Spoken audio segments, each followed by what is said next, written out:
이 기자님. 예, 연초에 일 많습니까? 출입처에. 비슷한 것 같습니다. 뭐, 실적도 발표하고, 여러 가지들. 뭐, 투자 계획 발표라든지. 투자 계획 같은 거는 그런 건 조금 별로 없죠. 준비를 하고 있는 것 같습니다. 2월 초순인데 지금 초순, 중순 지나면서 뭔가 결정될 게 있기 때문에. 네. 저는 예전에도 몇 번 방송에 얘기했는지, 글로 얘기했는지 모르겠지만, 기억이 잘 나진 않는데, 삼성의 초격차 품목이 뭐냐. 옛날에 메모리였는데, 예. 지금은 OLED가 아닌지. 지금은 작년까지로 봐서는 확실히 격차가 있는 것 같습니다. 격차가 이익으로만 봐도, 예, 3분기에 또 1조 가까이 흑자냈죠. 예. 4분기에도 1조 5천억 가까이 흑자내지 않았습니까? 4분기에도 그 애플이 아이폰 14를 미리 찍어낸 게 있습니다. 생산 네. 차질이 있을 네. 수 있기 때문에. 네. 그래서 그게 영향을 미쳐서 4분기 실적도 어, 1조 원 영업이익이 넘었던 걸로. 그러니까요. 나왔습니다. 그렇게 삼성 디스플레이가 분기에 1조 이상 벌었던 적이 사실 그렇게 많지는 않았던 것 같아요. 예전에는 있었지만 예. 많지는 않았던 것 같은데 이익을 잘 내니까 기분은 좋은, 뭐 우리 회사는 아니지만 어쨌든 뭐 잘하니까 이제 기분은 좋은데, 애플이랑 주로 이제 많이 엮여 있고 해서 약간 예. 불안한 거 아니냐. 우리의 캡티브 마켓은 삼성전자 무선 사업부인데 그쪽 물량은 계속 줄어들고 있는. 예, 삼성전자 스마트폰 OLED 물량이 비중이 작년에는 드디어 50% 밑으로 떨어졌고, 원래 이상이었죠. 예, 2018년 이때는 60% 이상이었습니다. 그러다가, 근데 요즘에는 코로나 확산했던 2020년 이후로 보는 것이 좀 비교하기 쉬운데, 네. 그때부터 계속 떨어졌고, 2021년에는 LCD OLED가 5대5였다가, 작년에는 LCD가 57% 올라왔습니다. 근데 그 기간 동안 아이폰 OLED 비중이 쭉 올라와서, 작년에는 아이폰 전체 모델에서 OLED 비중이 85% 올라왔고, 올해는 90% 넘을 것 같습니다. 그게 아이폰 내종 다 OLED 하고 있고, LCD 아이폰 SE 내놓고 있는데 그게 잘 안 팔립니다. 2천만 대, 3천만 대밖에 안 팔리기 때문에. 캡티브 마켓에서 어쨌든 잘해서 우리가 매출이 늘어나는 거면 좀 마음 편하게, 그래도 물론 다른 회사라고는 하지만 마음 편하게 실적의 어떤 호조세를 즐길 수 있었을 것 같은데, 지금은 사실 애플 뭐 약간 왜곡되긴 했지만 한 달 전인가요? 2달 전인가요? 뭐 애플이 마치 진짜로 본인들이 직접 디스플레이 패널을 생산을 할 것처럼 뭐 보도가 나왔는데, 그거는 약간 좀 왜곡된 것 같고요. 말씀하신 마이크로 LED 같은 경우에는 그 블룸버그에서 보도를 했는데, 아마 연초부터 애플에서는 일부러 그런 뭐 분위기를 만들기 위해서 했던 것 같고, 네. 마이크로 LED가 스마트폰에 적용되기 위해서는 아직까지 좀 개발해야 될 과제들이 많이 있습니다. 스마트워치도 아직 양산 적용하기에는 기술 아직 부족한 면이 있기 때문에. 네. 어쨌든 직접 생산까지는 안 하겠지만 자꾸 그런 류의 어떤 예. 움직임을 보이는 회사이기 때문에 저기만 바라보고 있으면 나중에 큰일 날 수도 있다. 뭐 옛날에 일본의 어떤 기업들도 그랬고 뭐 그런 기업들이 많았기 때문에 그런 경고성 메시지들이 있던데, 오늘 뭐 사실 좀 연관된 얘기를 하려고 저희 나오셨잖아요. 예. 삼성 디스플레이가 미국 ITC에 예.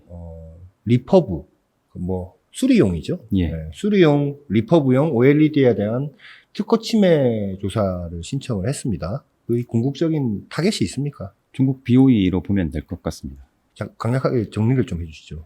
삼성 디스플레이가 작년 12월 28일에 그 미국 국제무역위원회 ITC에다가 네. 미국으로 수입돼서 미국 내에서 판매되는 수리용 OLED가 우리 특허를 침해했다라고 하면서 그 미국 그 도매업체 17군데를 지정을 해서 특허 침해 조사를 신청을 했습니다. 그래서 한 달 지나서 1월 27일 특허 침해 조사가 ITC에서 게시를 했고, 네.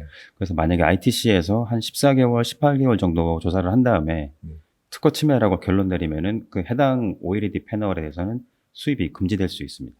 삼성 디스플레이가 특허 침해 조사 신청을 하면서 예. 뭐 타겟을 BOE라고 직접 밝히지는 않았는데, 예. BOE라고 추정하는 이유가 뭡니까? 그 삼성 디스플레이가 그 특허 침해 조사 신청할 때 했던 그 자료를 보면은 네. 160페이지 분량되는데 거기서 가장 많이 나오는 모델이 아이폰 12, 12 프로 이 모델입니다.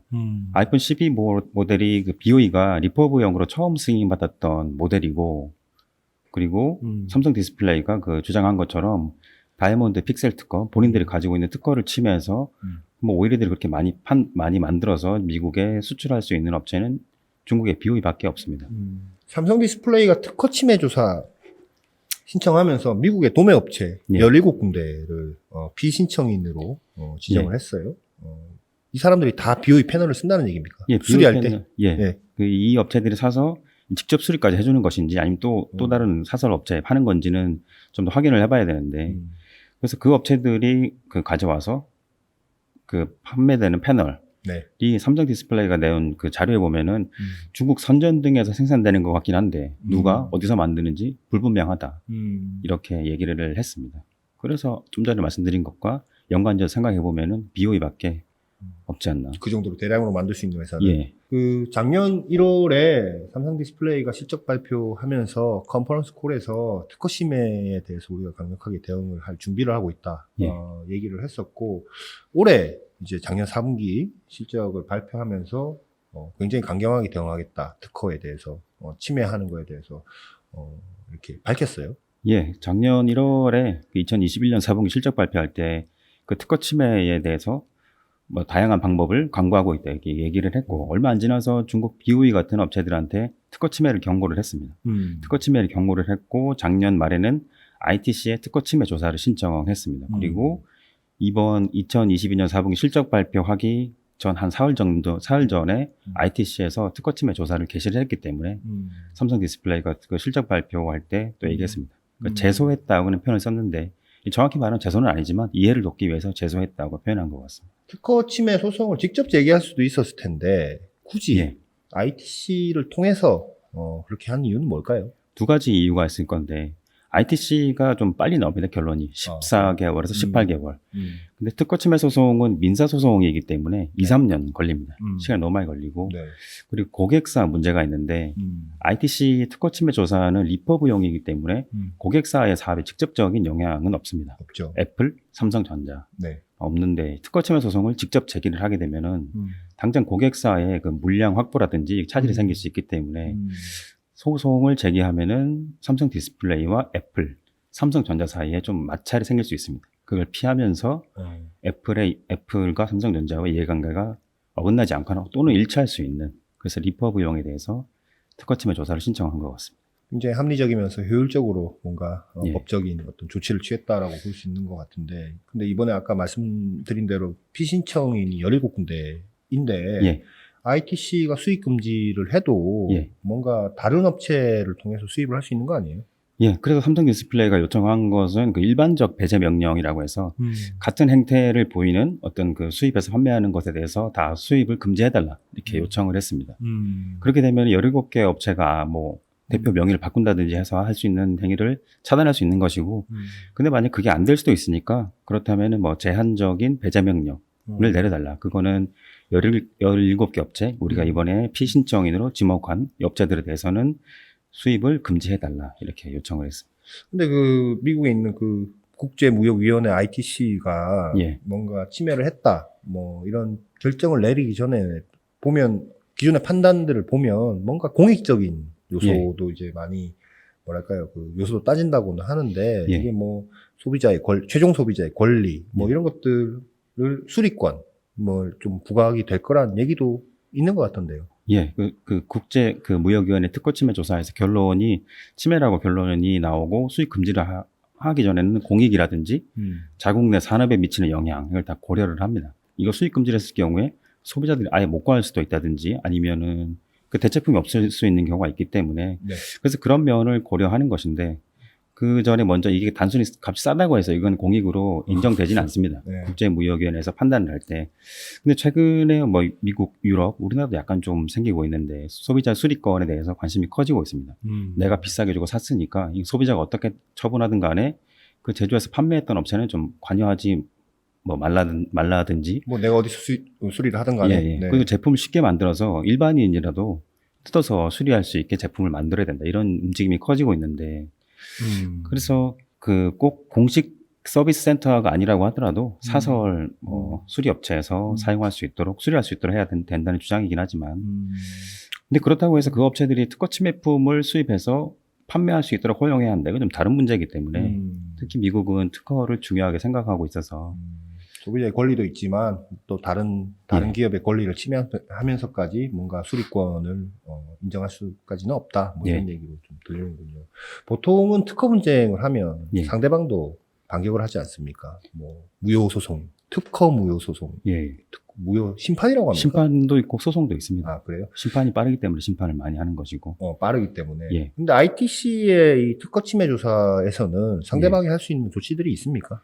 그 ITC에서 상대방이 만약에 재조사였다면은 똑같이 할 수도 있고 아니면 민사소송을 걸 수도 있고 무효심판을 걸 수도 있는데 네.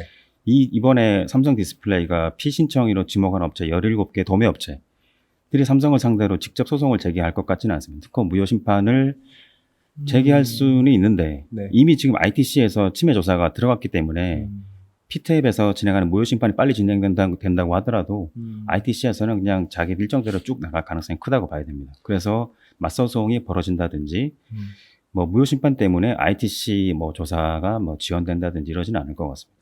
그러니까 지금 삼성이 건 거는 그 예. 17개 업체들 수입해서 자기들이 직접 쓰던지 아니면 다른 수리점에 배포하는 업체를 대상으로 건 거고 BOE 대상으로 건 건 아닌데 예. 최종 타겟은 어쨌든 BOE다. 예. 라고 추정을 하는 것 같고 이렇게 예. 된다면 BOE 입장에서는 중국에서 예. 굉장한 압박을 느낄 수도 있겠다라는 생각도 드네요. 그럴 것 같습니다. 작년에 삼성 디스플레이가 특허 침해 경고하고 나서 지금 BOE가 지금 별다른 대책을 못 찾고 있는 상황이라고 합니다. 그래서 지금 BOE가 만들어서 판매하는 그 패널이 중국 시장에 판매되는 것에 대해서는 삼성 디스플레이로서는 좀 기다리고 있을 가능성이 큽니다. 중국 자국 시장에서 벌어지는 상황에 대해서 삼성 디스플레이가 어떤 특허로 분쟁을 제기해서 원하는 결과를 얻기가 쉽지 않기 때문에 다만 중국이란 나라가 뭐 그런 나라니까요. 그러니까 중국의 특허 환경을 보면 우리나라 80년대랑 비슷하다고 보면 됩니다. 우리나라 80년대 생각하면 베껴서 많이 80년대라도 쓰고 그렇고 뭐 예전에 푸젠지나하고 UMC하고 소송했을 때도 보면 말도 안 되는 결과가 또 나와서 너무 이 자국 기업에 편들어주기 아니냐 뭐 이런 얘기들도 세계적으로 좀 많이 나왔었거든요. 예, 많이 있고 지역별로 예. 그리고 약간 좀 판결이 많이 바뀌기도 합니다. 아직까지는. 예. 그래서 그 BOE가 만드는 패널이 그 중국 시장을 넘어서서 미국, 유럽 판매될 경우에는 아마 삼성 디스플레이로서 일본이나 한국도 포함되겠죠. 예. 예, 근데 한국은 약간 시장이 작기 때문에 그렇긴 하지만 한국에서는 삼성 디스플레이, LG 디스플레이 유리한 판결이 나올 가능성이 크기 때문에 네. 그것도 아마 묵인하지는 않을 가능성이 크고. 뭐 우리가 중국처럼 뭐 한국 기업이라고 유리하게 판단한다 이렇다기보다는 예.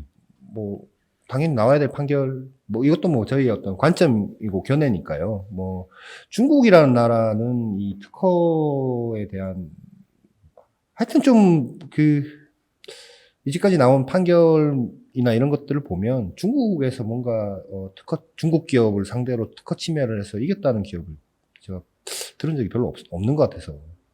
그 중국도 그 베이징, 상하이, 광저우 이곳에 뭐 지재권 법을 만들고 관할 집중하고 있긴 하지만 그 자국의 어떤 그 산업 발전 정책과 긴밀하게 연결되어 있는 네. 첨단 기술이라고 할 수 있는 기술들에 대해서는 네. 그 자국 정부 정책에 맞춰서 판결을 내리는 경향이 있습니다. 근데 그렇지 않고 가전제품 굳이 이런 업체가 망한다고 하더라도 다른 업체가 대체될 수 있다면은 그건 좀 공정하게 내리는 편이라고 볼 수 있긴 하지만 이 특히 OLED 같은 경우에는 아직까지는 중국에서 대체할 만한 기업이 많지 않기 때문에 하여튼 뭐 중국이라는 나라에서 그런 거를 기대하기가 지금 어려운 게 현실인 것 같고요. 근데 이제 제가 이런 내용들을 보면서 느낀 것은 LCD 때하고는 다르게 OLED는 우리가 선발의 입장에서 상당히 좀 뭐랄까요, 베껴서 오는 기술로 시장에 진입하는 거에 대해서 상당히 공격을 좀 하고 있는 것 같다. 견제를 과거 대비 더 심각하게 하는 것 같다라는 생각도 좀 드는데. 지금 당장 OLED 시장이 많이 커질 것 같지는 않습니다. 현 상황에서는 점유율 확보를 해야 되고 지키는 것이 중요하기 때문에 저기서 들어올 수 있는 그 틈을 주지 않는 것도 중요한 특허 전략이 될 수 있고 그걸 삼성 디스플레이가 하고 있는 것 같습니다. 주요하게 잘 결과가 나왔으면 좋겠습니다. 잠깐만 쉬다 오겠습니다.